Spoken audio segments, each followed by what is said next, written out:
السلام علیکم، آپ دیکھ رہے ہیں پروگرام انسائٹ اور میں ہوں فواد خورشید۔ آج آپ سب کو پاکستان کا یوم آزادی مبارک ہو۔ پاکستان آج 73 برس کا ہو گیا ہے، ہمارا 74واں یوم آزادی ہے۔ اس دن ہمیں یاد رکھنا چاہیے قائد اعظم کی ولولہ انگیز قیادت کو خراج تحسین پیش کرنا چاہیے، جنہوں نے ایک ناممکن کو ممکن بنایا۔ تمام تر مشکلات، تمام تر مسائل کے باوجود ان کی جو ڈٹرمنیشن تھی، ان کا جو ویژن تھا، پاکستان معرض وجود میں آیا۔ ہمیں اس دن نہیں بھولنا چاہیے اور ہمارے آباء و اجداد کی قربانیوں کو، اور خراج تحسین پیش کرنا چاہیے ان کارکنان کو کہ جنہوں نے تن من دھن لگا کر پاکستان کا جو خواب ہے اس کو حقیقت کا روپ انہوں نے اس کو دلوایا۔ ہمیں نہیں بھولنا چاہیے اس دن کشمیریوں کو، جو پارٹیشن کا انفنشڈ ایجنڈا ہے کشمیر، ہمیں اس کو بھی فراموش نہیں کرنا چاہیے۔ مسلسل جو جد و جہد ہے ان کی جاری ہے، ظلم و ستم کے پہاڑ ہیں، لیکن وہ اپنے جذبے میں، اپنے ڈٹرمنیشن میں بالکل متزلزل نہیں ہوئے۔ تو ہمیں نہیں بھولنا چاہیے کشمیریوں کو بھی آج کے دن۔ پاکستان جو 7 دہائیوں کا سفر ہے، ہمیں اس میں جو ہمارا ٹرو پوٹینشل ہے جو ابھی تک حاصل نہیں ہوا، اس کے لیے بھی ہمیں کوشش کرنی چاہیے۔ اور آج وزیر اعظم عمران خان نے بھی قوم سے بات کی، ان کا یہ کہنا تھا کہ گزشتہ 2 سال تو مشکل تھے، آگے آنے والا ٹائم بہتر ہوگا، اور انہوں نے اعادہ کیا ہے اس جذبے کا جو پاکستان بنتے وقت لوگوں میں تھا، وہ دوبارہ لے کر آئیں تاکہ پاکستان کو عظیم تر ملک ہم بنائیں۔ یہ وہ موضوعات ہیں جو آج کے انسائٹ کا حصہ ہیں۔ آج ہمیں جوائن کریں گے پروگرام انسائٹ میں پروفیسر مہدی حسن۔ ڈاکٹر مہدی حسن کسی تعارف کے محتاج نہیں ہیں، human rights commission of Pakistan کے چیئرپرسن ہیں، صحافی ہیں، پروفیسر ہیں، ٹیچر ہیں، ان سے ہماری گفتگو ہوگی۔ ساتھ ہی ساتھ ہمیں جوائن کریں گے سردار آصف احمد علی، پاکستان کے وزیر خارجہ سابقہ ہیں، ان سے بھی ہم گفتگو کریں گے۔ لیکن آغاز گفتگو ہوگا پروفیسر ڈاکٹر مہدی حسن صاحب سے۔ ڈاکٹر صاحب السلام علیکم اینڈ ویلکم ٹو دا شو۔ وعلیکم السلام، شکریہ جی، بہت بہت مہربانی۔ ڈاکٹر صاحب، آپ کی عمر پاکستان سے 10 برس زائد ہے، آپ نے آپ کی نظروں کے سامنے سارا پاکستان بنتے ہوئے بھی دیکھا، اور اس کے بعد یہ 7 دہائیوں کا جو سفر ہے یہ بھی آپ کے سامنے ہے۔ باتیں تو بہت ہو جاتی ہیں، لیکن وہ کیا چیزیں ابھی ہم نے کرنی ہے کہ مستقبل ہمارا مزید پائیدار ہو؟ جو ویژن تھا، جو ڈریم تھا پاکستان کا، جو کئی لوگ بات بھی کرتے ہیں کہ وہ صحیح پوٹینشل پہ ہم اب تک پورا نہیں اتر سکے، اس کی کیا وجوہات اور مستقبل کا لائحہ عمل اور ڈائریکشن کیا ہونی چاہیے؟ دیکھیے، میں جو کچھ کہنے لگا ہوں اس سے اختلاف کا حق دیتا ہوں لوگوں کو، کیونکہ ہر ایک کو اپنی اپنی رائے کے اظہار کا حق حاصل ہے، یہ فریڈم آف ایکسپریشن کا اصول ہے۔ میں یہ سمجھتا ہوں کہ جو ویژن قائد اعظم محمد علی جناح کا تھا پاکستان کے لیے، ہم نے اسے فراموش کر دیا ہے۔ 11 اگست 1947 کو جو کچھ قائد اعظم نے فرمایا تھا پاکستان کے بارے میں کہ پاکستان کیسی ریاست ہوگا، انہوں نے کہا تھا کہ پاکستان ایک ترقی پسند، ایک روادار، ایک جمہوری جدید ریاست ہوگا۔ لیکن اس کے فوراً بعد اسی دن اس تقریر کو سینسر بھی کر دیا گیا تھا، اور جب ڈان کے ایڈیٹر صاحب کو پتہ لگا کہ ان کی تقریر کے لیے ایک پریس ایڈوائس جاری کی گئی ہے کہ اس کا فل ٹیکسٹ شائع نہ کیا جائے، تو انہوں نے 3 رپورٹرز کی ڈیوٹی لگائی تھی کہ پتہ کرو کہ یہ کس کی ہدایت پہ جاری کی گئی ہے پریس ایڈوائس۔ تو ان رپورٹرز نے انویسٹیگیٹ کیا، اور انہوں نے ان کی فائنڈنگز یہ تھی کہ ایک فائنانس سروس کے ICS جو تھے چودھری محمد علی، سینسر کیا گیا ہے۔ تو جب ان کو فون کیا ایڈیٹر ڈان نے، تو انہوں نے یہ کہا، ایڈیٹر ڈان نے، کہ آپ نے قائد اعظم کی جو فاؤنڈر ہیں پاکستان کے، ان کی تقریر کو سینسر کرنے کا حکم دیا۔ تو اس پہ انہوں نے یہ فرمایا تھا چودھری محمد علی نے کہ یہ ان کا جو سٹیٹمنٹ ہے یہ 2 نیشن تھیوری کے خلاف ہے، اس لیے میں نے یہ سوچا کہ اس کا فل ٹیکسٹ شائع نہیں ہونا چاہیے۔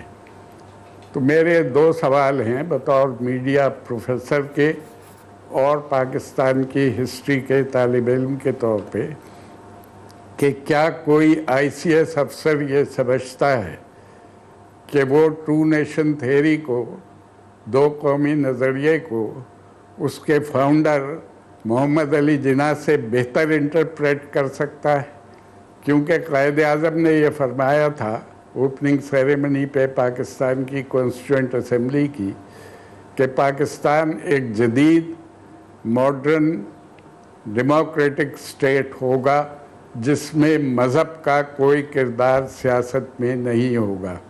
اور بہت خوبصورت فقرہ تھا ان کا انگریزی میں کہ religion is a personal matter of faith for every individual.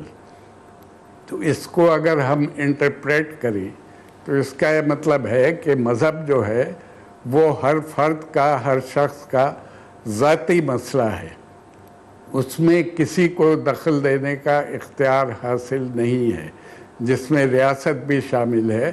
ریاست کو بھی یہ حق حاصل نہیں ہے کہ وہ لوگوں کے مذہب کے سلسلے میں ان کو کوئی ہدایت جاری کرے. تو یہ جو ویژن تھا محمد علی جناح کا، اس کو ہم نے فراموش کر دیا اور جمہوریت سے جان بچانے کے لیے آنے والے حکمرانوں نے مذہب کا کارڈ استعمال کیا، جس کی وجہ سے جمہوریت اس طرح پنپ نہیں سکی پاکستان میں جس طرح اس کو چلنا چاہیے تھا. کیونکہ ایک مذہبی ریاست اور جمہوریت دو مختلف چیزیں ہیں. یا جمہوریت ہو سکتی ہے کوئی، یا مذہبی ریاست ہو سکتی ہے.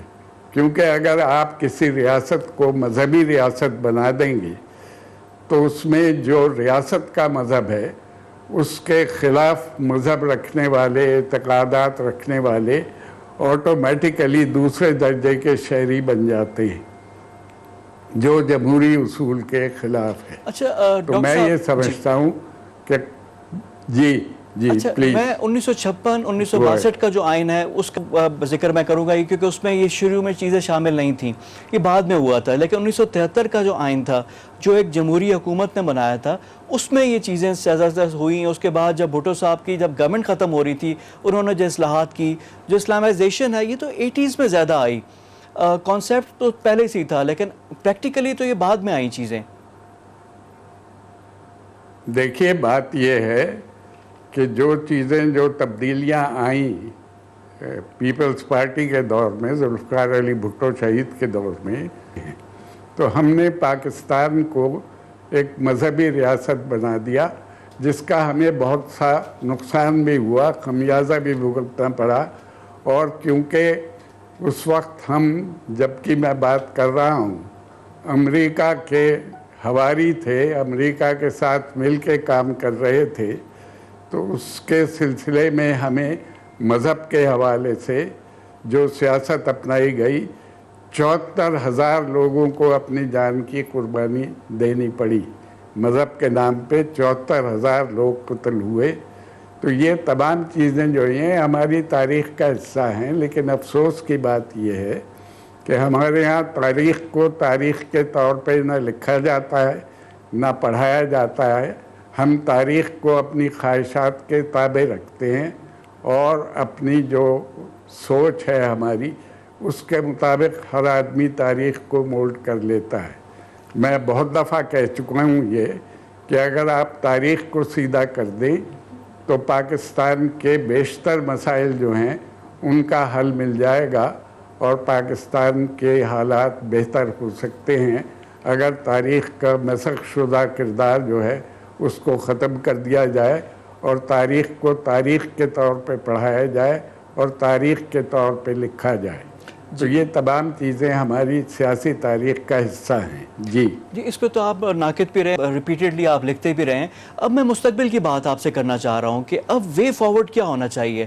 اب 3 الیکشن ہو چکے ہیں، جمہوریت، ڈیموکریسی چلیں جیسے بھی ہے، چل رہی تو ہے اور اسی میں بہتری ہوگی، چیزیں بہتر ہوں گی. لیکن جو پوٹینشل پاکستان کا ہے وہ ہم کیسے حاصل کر سکتے ہیں؟ اور جو ملک تو بن گیا، جو قوم بنے گی اور جس میں جو بنیادی چیزیں جو بہتر ہو جائیں تاکہ کمیٹی آف نیشنز میں ہماری رسپیکٹ ہو، اس کے لیے کیا کرنا چاہیے؟ دیکھیے، اس کے لیے ہمیں پاکستان کی جو 72 سال کی تاریخ ہے اس پہ غور کرنا پڑے گا اور سوچنا پڑے گا کہ کہاں کہاں غلطیاں ہوئیں۔ 72 سال میں سے 35 سال تو ہمارے ہاں غیر آئینی حکومت رہی، اور جو زبردستی قبضہ گروپ تھے انہوں نے حکومت کی 35 سال تک 72 سال میں سے۔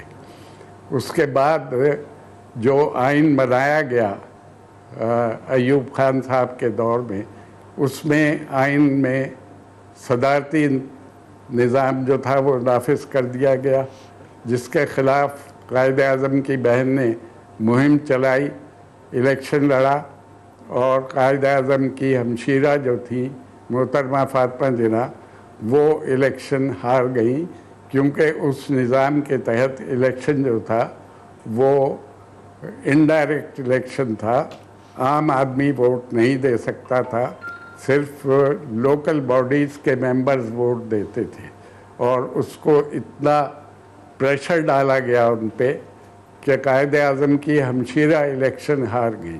یہ ہماری تاریخ کے وہ حصے ہیں جو ہم اپنے بچوں کو نہیں پڑھاتے، اور اس طرح نہیں پڑھاتے جس طرح پڑھانا چاہیے، تاکہ آئندہ وہ غلطیاں نہ ہوں۔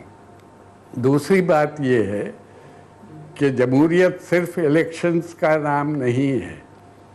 الیکشن ٹھیک ہے، ایک پارٹ ضرور ہے، پاکستان بنا بھی الیکشن کے ہی ذریعے سے تھا، ایک جمہوری طریقے سے پاکستان وجود میں آیا تھا، لیکن جب تک عوام ایمپاور نہ ہوں، جب تک اقتدار عوام کو نہ ملے اور عوام مقتدر نہ ہوں، جمہوریت کا اصول جو ہے وہ پوری طرح لاگو نہیں ہوتا۔ تو پاکستان میں ابھی تک عوام کو مقتدر نہیں کیا گیا، اس لیے میں یہ سمجھتا ہوں کہ جمہوریت پاکستان میں اس طرح نافذ نہیں ہو سکی اب تک جس طرح جمہوری اصولوں میں ہونا چاہیے تھا۔ جی اچھا مہدی صاحب، یہاں پہ کچھ ہماری ہسٹری کے جیسے آپ نے کہا کہ بلیک چیپٹرز ہیں، وہاں پہ بڑی پازیٹیو چیزیں ہیں۔ ابھی حال ہی میں کووڈ کے خلاف جو پوری دنیا کو جو متاثر کیا، پاکستان سکسیسفلی نکل آیا۔ یہاں پہ بھی ہم نے دیکھا ہے قوم کا ایک آپ کو رمق نظر آئی، جان نظر آئی۔ 2005 کا ارتھ کویک ہو، 2010 کا جو فلڈ ہو، وہاں پہ بھی کبھی بھی کوئی مشکل آتی ہے تو سارے لوگ جڑ جاتے ہیں۔ جہاں پہ بھی کوئی ایگریشن ہوتا ہے انڈیا کی طرف سے ہوا، یہ سارے لوگ جڑ جاتے ہیں۔ ابھی بھی چیزیں ہیں، پوٹینشل ہے، اس کو کیسے ہارنس کیا جائے تاکہ یہ جو چیز ہے یہ اسپوریڈک نہ ہو، یہ پرماننٹ ہو؟ جی بالکل صحیح آپ کا کہنا ہے، ریزیلینس بہت ہے پاکستانی قوم میں، اور جب بھی کوئی مشکل وقت آتا ہے پاکستان پہ تو قوم اس میں پوری طرح تیار ہوتی ہے ساتھ دینے کے لیے پالیسی میکرز کو۔ مگر میں یہ کہتا ہوں کہ ضرورت پھر درست پالیسیز کی بھی ہوتی ہے۔ عوام تو تیار ہوتے ہیں تعاون کرنے کے لیے، ہمیشہ تعاون کیا ہے انہوں نے مشکل وقت میں، خواہ وہ زلزلہ آئے تب بھی، سیلاب آئے تب بھی، اور کوئی اور ایسا وقت آئے مشکل، تو عوام جو ہیں وہ اپنا حوصلہ کبھی ختم نہیں ہونے دیتے اور اپنی ریزیلینس کا مظاہرہ کرتے ہیں پوری طرح۔ لیکن اس کے لیے صحیح پالیسیز کی ضرورت ہوتی ہے، اس پہ غور کرنے کی ضرورت ہے، اور میں یہ سمجھتا ہوں کہ پوٹینشل بہت موجود ہے، اس کو صحیح استعمال کرنے کے لیے صحیح فیصلے کرنے کی ضرورت ہے۔ جی پروفیسر صاحب، یہ لیڈرشپ کا کام ہے یا کلیئر ہوا ہے جو 7 دہائیوں پہ ہم لوگ نہیں اگر پہنچ سکے، ٹاپ 5 میں ہم آئے ہیں آبادی کے لحاظ سے، اب 5واں نمبر پہ پاکستان ملک آ گیا، باقی شعبوں میں کیوں نہیں ہم ٹاپ 5 پہ؟ تو کیا لیڈرشپ کو ہم نے بلیم کرنا ہے یا خود عوام کو، یعنی ہمیں بھی ہر فرد کو اپنی اپنی جگہ پہ تھوڑا سا خود احتسابی کرنی پڑے گی؟ دیکھیے لیڈرشپ جو ہے اس کے کئی طریقے ہوتے ہیں۔ لیڈرشپ پولیٹیکل پارٹیز کے ذریعے سے برسر اقتدار آتی ہے۔ ہمارے ہاں 130 پولیٹیکل پارٹیز اس وقت رجسٹرڈ ہیں الیکشن کمیشن کے پاس، لیکن ان کی جو حالت ہے وہ انٹرنیشنل جو ڈیفینیشن ہے پولیٹیکل پارٹیز کی، اس پہ کوئی پارٹی پوری نہیں اترتی۔ میں 3 باتیں جو ہیں وہ ہمیشہ کہتا رہا ہوں پولیٹیکل پارٹیز کے بارے میں، میری کتاب بھی موجود ہے جس کے کئی ایڈیشن شائع ہوئے ہیں پولیٹیکل پارٹیز پہ، کہ پاکستان کی پولیٹیکل پارٹیز میں کسی پارٹی کے پاس نہ تو اپنے ممبرز کی ریگولر لسٹیں موجود ہیں، نہ ان کے بارے میں تفصیلات ہیں ان کے پاس کہ جو اس کا ممبر ہے کوئی اس کو کارڈ ایشو کیا جائے، کوئی اس کی معلومات اس کے بارے میں موجود ہوں پارٹی کے پاس۔ کسی پارٹی کے پاس ہمارے ہاں کوئی پولیٹیکل پارٹیز سبسکرپشن پہ پیسے نہیں جمع کرتی، وہ ڈونیشنز پہ چلتی ہیں۔ اس کا نقصان یہ ہوتا ہے کہ جو شخص جو سرمایہ دار ڈونیٹ کرے گا پارٹی کو بہت سے پیسے، پالیسیز بھی اس کی چلیں گی اور اس کو اہمیت بھی حاصل ہو جائے گی، کام کرنے والے ورکرز کی اہمیت ختم ہو جاتی ہے۔ تو جو ڈونیشنز والی پارٹیز ہیں، ہمارے ہاں سبسکرپشن کسی پارٹی میں باقاعدہ سبسکرپشن کا طریقہ رائج نہیں ہے۔ یہ ایک بہت بڑی خامی ہے ہماری پولیٹیکل پارٹیز کی۔ اس کو درست کرنے کی ضرورت ہے تاکہ ورکرز کو حوصلہ ہو اور انہیں پتہ لگے کہ ان کے کام کرنے کا صلہ ان کو مل جائے گا۔ صرف یہ نہیں ہوگا کہ اگر کسی کا باپ یا کوئی ماں یا کوئی بڑا بھائی یا بہن کوئی لیڈر تھا تو اس کے لواحقین آگے لیڈرشپ کا دعویٰ کر دیں، یہ سلسلہ درست نہیں ہے پولیٹیکل پارٹیز میں۔ جی یعنی ڈاکٹر صاحب ماضی میں بھی ہمیں دیکھنا پڑے گا، جو غلطی ہیں وہ بھی ٹھیک، تاکہ اسی سے ایک بہتر مستقبل کی ایک نوید بن سکتی ہے جہاں پہ ہم جا بھی سکتے ہیں من حیث القوم۔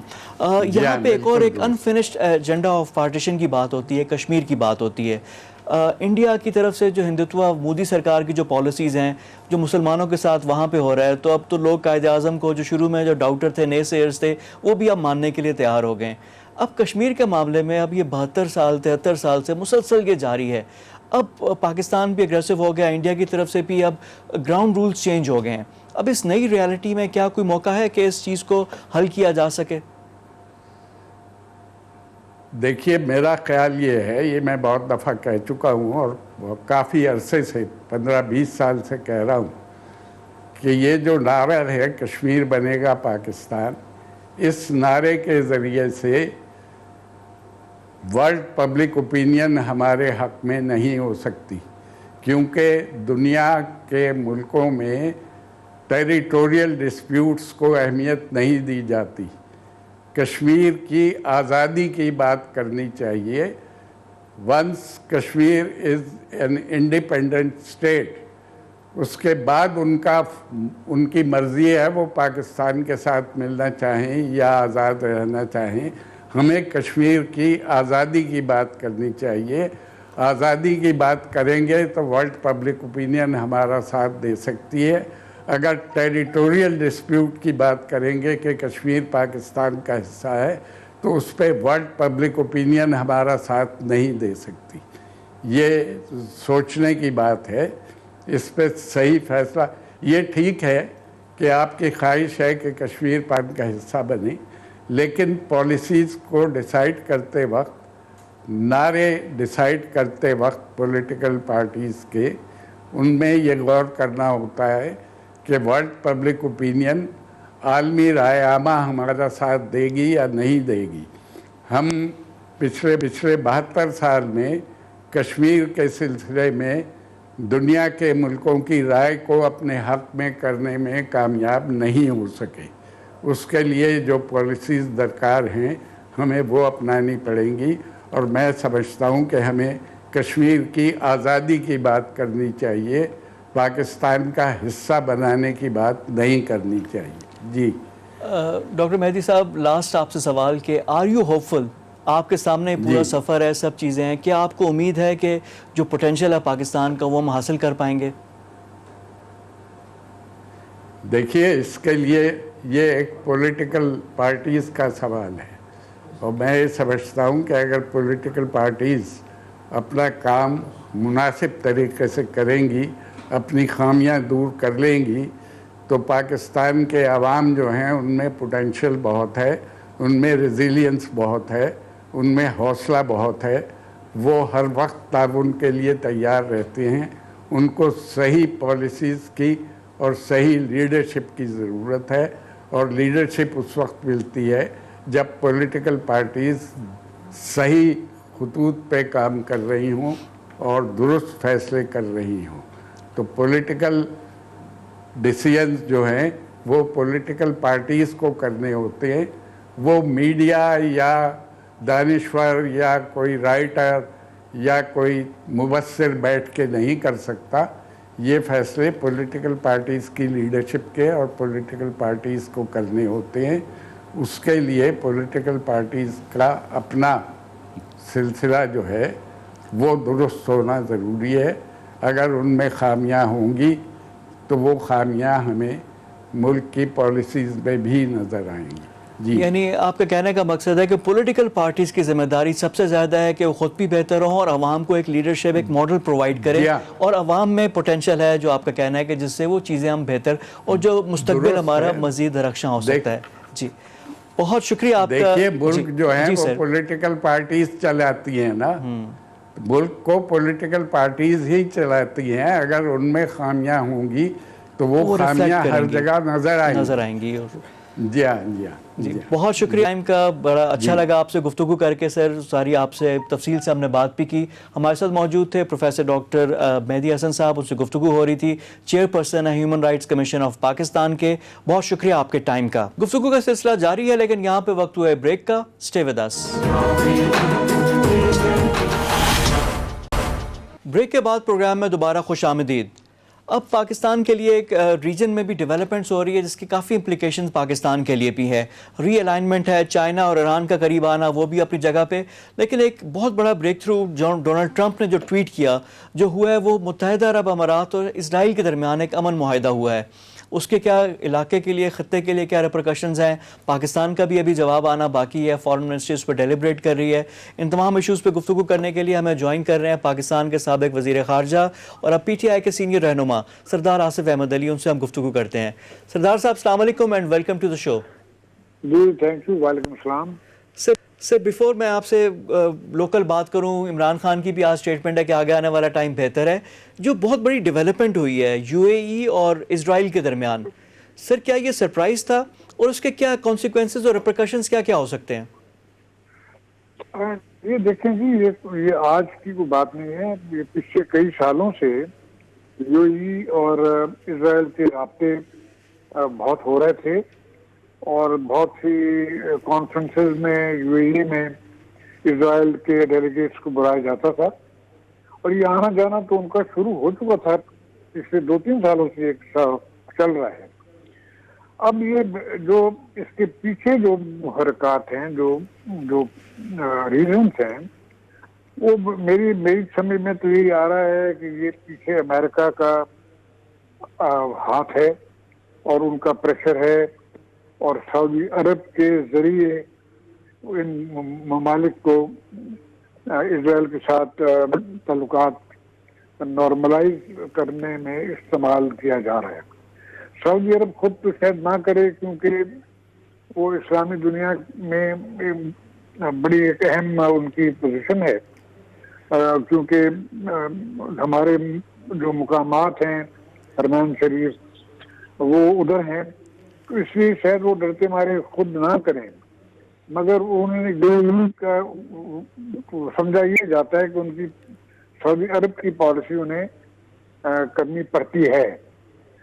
تو اسی طرح میرا اندازہ ہے کہ اب وہ پیسے ڈالیں گے. اس کے بعد کویت کے اوپر، بحرین کا بھی نام آ رہا ہے، جی عمان کے اوپر بھی پریشر ڈالیں گے. تو مان چکے ہیں جی، عمان ہو گیا، اب یو اے سیکنڈ تھا، اب تھرڈ کے لیے بھی اب لوگ گیس کر رہے ہیں. لیکن اس سارے چیز پہ پاکستان بڑا امپورٹنٹ آ جاتا ہے. پاکستان کو کیا کرنا چاہیے؟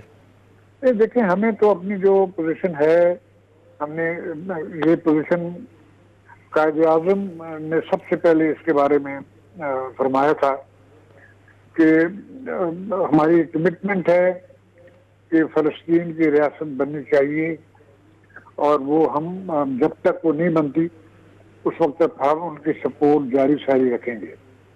تو ہمیں صرف انہی کی طرف دیکھنا چاہیے کیونکہ حق اور انصاف کی بات یہی ہے.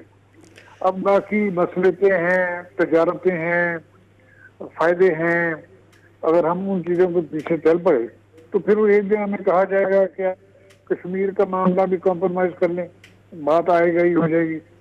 تو ہم یہ نہیں کر سکتے کیونکہ ہمارا ایک خود ارادیت پہ، سیلف ڈٹرمنیشن پہ ہماری ایک اصولی ایک پالیسی ہے، اصولی سٹینڈ ہے. جو اسرائیل فلسطین والے فلسطین کے ایشو پہ بھی، فلسطینیوں کے ساتھ بھی، اور پھر کشمیر پہ بھی، یعنی آپ کا کہنا اور آپ کا مشورہ ہے کہ پاکستان کو اپنا سٹانس پہ قائم رہے. لیکن یہ عرب ممالک کیا کر رہے ہیں؟ اصل مسئلہ تو یہ عرب یعنی ایشوز تو ادھر کا ہی تھا، امہ کا تھا. تو اگر یہ ایک ایک کر کے ٹوٹنا شروع ہو گئے تو یہ تو پھر ٹھیک بات نہیں ہے. OIC کے فورم پہ کچھ کرنا چاہیے. OIC پہ پاکستان ویسے اتنا خوش نہیں ہے. دیکھیں OIC تو اب سعودی عرب کے فورن آفس کا ایک ذائلی ادارہ بن چکا ہے، تو اسے کوئی توقع نہ رکھیں اور نہ اس کے وائس کی اب کوئی اہمیت رہ چکی ہے. ایک زمانہ تھا جب بھٹو صاحب نے اس کو بنایا تھا، پھر ہمارے زمانے میں ہم نے بھی اس کو چلایا بڑے احسن طریقے سے OIC کو. میں بھی اس کا فورن منسٹر جو اس کی کانفرنس اس کا میں چیئرمین رہا ہوں 3 سال، تو ہم نے چلایا اس کو. مگر اس کے بعد جو واقعات ہوئے تو وہ سعودی عرب کے وہ ہاتھ میں آ گیا، اور سعودی عرب کی جو فورن پالیسی ہے وہ اب سمجھے واشنگٹن کی فورن پالیسی ہے، اس میں تو فرق بھی کوئی نہیں رہ گیا. اور واشنگٹن کی فورن پالیسی میں اب مڈل ایسٹ میں 2 ملک ہیں جو امریکہ کی پالیسی کو وہاں اس خطے میں اس کو امپلیمنٹ کرتے ہیں، اس کے بازو ہیں. ایک اسرائیل ہے اور دوسرا سعودی عرب ہے. تو اب یہ خطے کی یہ ڈیولپمنٹ ہے. اچھا سردار صاحب، یہ جو دونوں ملکوں کا آپ ذکر کر رہے ہیں، ابھی سعودی عرب کے بھی آپ نے بات کی. سعودی عرب میں بھی نئی لیڈرشپ ایک طرح سے آگے، کنگ ہیں، کنگ سلمان ہیں، لیکن محمد بن سلمان جو کراؤن پرنس ہیں بہت ڈائنامک تھے، پاکستان کا بھی دورہ کیا. اور UAE کے جو کراؤن پرنس ہے وہاں پہ بھی جو ان کے بڑے بھائی ہیں شیخ خلیفہ، وہ بھی اب آؤٹ آف سین ہے. لیکن محمد بن زید ال نہیان، اب یہ دونوں جو ہیں پاکستان میں بھی آئے، عمران خان کے ساتھ ان کی ایک بڑی دوستی بھی تھی، پاکستان کی مدد بھی کی دونوں ممالک نے. لیکن اب سعودی عرب نے بھی جس طرح پیسے واپس مانگے، پھر ہمارے فارن منسٹر کی سٹیٹمنٹ آ گئی. UAE کا بھی جب انڈیا کے معاملے میں جب انہوں نے نریندر مودی کو ایوارڈ دیا، پھر اس کے بعد جو ٹیمپل بنا وہاں پہ، کشمیر کے معاملے پہ دونوں ممالک نے بات نہیں کی. تو کیا پاکستان کے ان ممالک کے ساتھ بھی تعلقات چینج ہو رہے ہیں؟ نہیں دیکھیں، پاکستان کا اس میں کوئی ذمہ داری نہیں ہے. یہ ان ملکوں کے اپنے ساورن ڈیسیژنس ہیں. اب وہاں نہ اسلام کا کوئی چکر نہیں ہے. اب صرف مفادات کی سیاست ہے، سیکورٹی کی سیاست ہے، اور وہاں ایران کے خلاف ایک محاذ بننا ہے. وہ بن رہا ہے، بڑی تیزی کے ساتھ بن چکا ہے. ایران کو کنٹین کرنے کی ساری پالیسیز ہیں. یہ سارا پیچھے سے واشنگٹن کی جو اس خطے کے بارے میں ویژن ہے وہی چل رہی. لیکن سر اس پہ پاکستان کو دیکھ لیں نا، پاکستان تو اپنا انٹرسٹ نہیں دیکھ رہا. پاکستان تو ایک اصول کی بات کر رہا ہے نا. پاکستان تو جو فلسطین والے ایشو پہ بھی ایک ہمارا پرنسپل سٹانس ہے. تو ہم لوگ تو پلس مائنس نہیں دیکھ رہے. نہیں، ہمیں تو پرنسپل سٹینڈ ہم نے لیا ہوا ہے، اور ہمیں لینا چاہیے اور رکھنا چاہیے. تو باقی ممالک کو جو عرب ممالک ہیں ان کو بھی کوئی اس طرح کے اصول نہیں دیکھنے چاہیے؟ دیکھنے تو چاہیے، مگر وہ یہ فیصلے ہم تو نہیں کر سکتے. ان کے فیصلے تو انہوں نے خود ہی کرنے، اگر وہ سمجھتے ہیں. اچھا سردار صاحب، اس میں امریکہ کا بڑا فٹ پرنٹ نظر آ رہا ہے جو بھی چیز ہو رہی ہے. اور ڈونلڈ ٹرمپ کا جو ٹویٹ بھی ہے، ڈونلڈ ٹرمپ کی طرف سے آئی خبر، بریک انہوں نے کی ایک طرح سے. تو یہ امریکہ کیا ری الائنمنٹ چاہ رہا ہے؟ پھر امریکن الیکشنز بھی آ رہے ہیں. اب یہ والی جو موو ہے، کیا ایک لابی کو ایک اچھا ایک میسج دیا جو کہ اب ٹرمپ کے پیچھے ان کو بیک کرے گی؟ امریکن الیکشن کے لیے کیا ہے؟ اور جو ریجن ری الائنمنٹ ہو رہی ہے، جو بلاکس دوبارہ سے چینج ہو رہے ہیں، جس سے میں نے شروع میں بھی ذکر کیا کہ چائنا اور ایران کی اب ایک ڈیل ہو رہی ہے، باقی جو عرب ممالک ہیں وہ US کی طرف جا رہے ہیں. تو کیا یہ پورا ایکسس چینج ہو رہا ہے؟ دیکھیں، میں تو اس حد تک شاید میں نہ اتفاق کروں آپ سے، کیونکہ چائنا اب تک چائنا کی پالیسی کوئی بلاک میکنگ نہیں ہے. وہ صرف اپنے اکنامک پروگریس کے لیے وہ بیلٹ اینڈ روڈ کا پروجیکٹ کر رہے ہیں، اور سی پیک پاکستان کے ساتھ کر رہے ہیں. ایران کی ان کو ضرورت ہے، ایران کے تیل کی. تو وہ تو اپنے اکنامک انٹرسٹ کے لیے، ٹریڈ کے لیے یہ سب کچھ کر رہے ہیں. انہوں نے کسی بلاک کی بات نہیں کی. اب دیکھیں، پاکستان کے ساتھ ان کا کوئی دفاعی معاہدہ نہیں ہے. مگر ہم ایک دوسرے کو اسٹریٹجک پارٹنر ضرور کہتے ہیں، مگر ڈیفینس پیکٹ کوئی نہیں ہے ہمارا ان کے ساتھ. جیسے ہندوستان کا اور امریکہ کا اسٹریٹجک پیکٹ موجود ہے، جو نیوکلیر ٹریٹی ان کی سائن ہوئی تھی.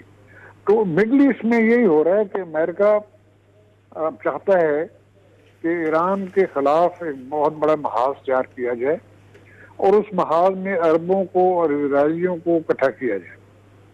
تو وہ یہ فیصلہ عرب ممالک کا ہے، ہم کیا کر سکتے ہیں. اچھا، لیکن جو آپ نے چائنا والی بات کی ہے سر، اس میں آپ دیکھیں کہ جو ساؤتھ چائنا سی میں جو ہو رہا ہے، جو امریکہ کی، چائنا اگر نہ بھی کرنا چاہے، لیکن امریکہ کی جو کنٹین چائنا پالیسی تھی، اب چائنا کو ایڈورسری کر رہا ہے، ٹریڈ وار ان کی سٹارٹ ہو گئی ہے. پھر رشیا اور چائنا کی جو کلوزنس ہے، پراکسیمیٹی ہے، اس سے بھی باتیں ہو رہی ہیں. تو امریکہ تو ان کو ایڈورسری کر رہا ہے، اگر وہ کرے نہ کرے تو مجبوراً ریئیکٹ تو کرنا پڑے گا ان کو بھی. جی وہ ریئیکٹ کریں گے بالکل. انہوں نے ہانگ کانگ میں کر کے دکھایا ہے، اور انہوں نے کہا ہے کہ ٹھیک ہے آپ اپنی ڈیموکریسی رکھیں، مگر وہ اب جو بھی چلانا چاہتے ہیں وہ ساورن اسٹیٹ چائنا ہے. ہانگ کانگ کوئی ساورن ریاست نہیں ہے، اور ہانگ کانگ میں جو چائنا چاہے گا وہی کرے گا. تو انہوں نے اپنی ساورینٹی وہاں اسٹیبلش کی ہے. اور پھر دیکھیں ساؤتھ چائنا سی میں امریکن باتیں تو بہت کرتے ہیں، مگر ان کی پیسیفک فلیٹ وہاں نہیں جا سکی. نہیں جا سکے. وہ چائنا نے ادھر اپنی نیوی کو بلڈ اپ کیا ہے، ان کے ایئر کرافٹ کیریئر بھی ہیں، اسٹیلتھ جہاز بھی انہوں نے ڈیولپ کیے ہیں، اور میسائل کور بہترین بنائے ہیں. تو اب امریکہ وہاں دن دھڑا کے نہیں پھر سکتا، اور اس کے 180 اڈے ہیں امریکہ کے چائنا کے ارد گرد. مگر وہ کیا اڈوں کے ساتھ چائنا کو روک سکیں؟ بات تو یہ ہے کہ اب امریکہ کو یہ باور ہو رہی ہے، سمجھ آ رہی ہے کہ ہم اب چائنا کے ساتھ کمپیٹ نہیں کر سکتے. ہم کمپٹیشن جو گیم ہے ہم ہار گئے ہیں، اکنامک کمپٹیشن. تو اب انہوں نے سیکورٹی کا چیلنج چائنا کے سامنے پھینکنے کی کوشش کی ہے، اور اس کا بھی کوئی فرق نہیں پڑے گا، کیونکہ آگے 250-300 اڈے چائنا کے ارد گرد ہیں. سردار صاحب، ابھی جو کوارڈ کا جو ہے کانسیپٹ، جو جاپان ہے، آسٹریلیا کو، انڈیا کو جو انوالو کیا گیا ہے، وہ بھی اسی طرح سے نا جی ہے، کوئی فرق نہیں پڑتا، کر لیں یہ. کیونکہ یہ وہ زمانہ گن بوٹ ڈپلومیسی کا زمانہ ختم ہو گیا. امریکہ کی جو ڈومینیشن تھی دنیا پہ، اور وہ اکنامک اور سیکورٹی ڈومینیشن تھی، اس میں اکنامک ڈومینیشن تو ختم ہوتی جا رہی ہے، سیکورٹی ڈومینیشن ہے، اس کا نہ پہلے کوئی اثر پڑا ہے چائنا کی صحت پہ، اور نہ آئندہ کو اثر پڑے. اچھا سر، اب اس پہ پاکستان کی ہم بات کر لیتے ہیں. پاکستان دیکھیں، ہماری جو جیو اسٹریٹجک لوکیشن ہے، جو کہتے ہیں کہ ہماری بلیسنگ بھی ہے اور ایک طرح سے چیلنج بھی ہے. اب چائنا کے ہم پڑوسی ہیں، اور چائنا کو بھی ویسٹ سے جو پورا جو روشناس کرایا تھا، امریکہ کے ہینری کیسنجر بھی آئے تھے، تو Pakistan played a role in that, کہ پاکستان اس میں برج کا تھا. ابھی ہمارا ہسٹورک تعلق یو ایس سے بھی ہے اور چائنا کے ساتھ بھی ہے، اور اب ہمارا تعلق ایران کے ساتھ بھی نیبر ہے ہمارا، اور سعودی عرب کے ساتھ بھی ہمارا اتنا طویل ایک ہمارا ریلیشن شپ ہے اور بڑا گہرا تعلق ہے. تو بیلنسنگ ایکٹ پاکستان کے لیے between Saudi Arab, Iran, between China and U S, اس ساری صورتحال میں پاکستان کو کیسے اپنا گو فارورڈ، اپنا وے کیسے تلاش کرنی چاہیے؟ دیکھیں، پاکستان بالکل درست سمت پہ چل رہا ہے، اور ہم نے کوشش کی کہ ایران اور سعودی عرب کی تعلقات میں بہتری ہم لا سکیں، مگر وہ بہت، میں نے پہلے بھی کہا تھا، یہ بہت مشکل کام ہے، یہ نہیں ہو سکے گا. مگر وہ اچھی ایفرٹ تھی، وہ ہم نے کوشش کی. اسی طرح ہم ان کے ساتھ اپنے تعلقات سعودی عرب کے ساتھ کوشش کرتے رہیں، ان کو انگیج رکھیں، اور اب آرمی چیف جا رہے ہیں تو اس سے بہتری آئے گی. میں سمجھتا ہوں اس میں بہتری کے چانسز بڑے اچھے ہیں. اور مگر ہمیں جو بنیادی جو فیکٹس آف لائف ہیں، جو گراؤنڈ ریالٹی ہے، اس کو ہمیں سمجھنے کی ضرورت ہے، اور اس کے مطابق پھر ہم اپنا جو راستہ پورے سرات ہم نے اپنی بنانی ہے وہاں، اور وہ انشاءاللہ بن جائے گی. میرا نہیں خیال کہ کوئی ہم اس میں ہمیں کوئی بہت زیادہ نقصان ہوگا۔ سردار صاحب بہت شکریہ آپ کے ٹائم کا، thank you very much. Thank you. ہمارے ساتھ موجود تھے سابق وزیر خارجہ سردار آصف احمد، پاکستان تحریک انصاف کے سینئر رہنما بھی ہیں۔ اسرائیل اور جو متحدہ عرب امارات جو معاہدہ ہے اس پہ بھی ہم نے گفتگو کی، جو خطے کے بدلتے ہوئے حالات ہیں، جو چائنا کی پالیسیز ہیں، اس پہ بھی ہماری گفتگو ہوئی۔ آج کے انسائٹ میں اتنا ہی، کل مزید موضوعات کے ساتھ آپ کی خدمت میں حاضر ہوں گے۔ تب تک کے لیے فواد خورشید کو اجازت دیجیے، اور ایک دفعہ پھر آپ سب کو میری طرف سے یوم آزادی مبارک۔